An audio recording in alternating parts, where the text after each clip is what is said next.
وحدت الوجود ایک عقیدہ ہے جس کا معنی ہے وجود مطلق صرف ایک ہے، باقی سب اس وجود کا حکم ہے۔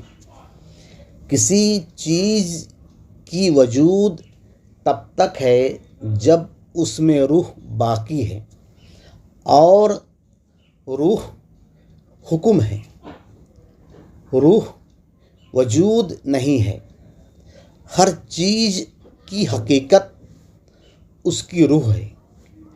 اگر روح نکل جائے تو اس کی وہ موجودگی ختم ہو جاتی ہے۔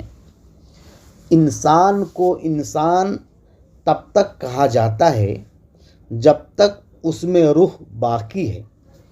جب روح نکل جاتی ہے تو اس کو انسان نہیں کہتے ہیں بلکہ جنازہ کہتے ہیں۔ اسی لیے مسلمانوں کا یہ عقیدہ ہے کہ اللہ تبارک تعالیٰ وحدت الوجود ہے۔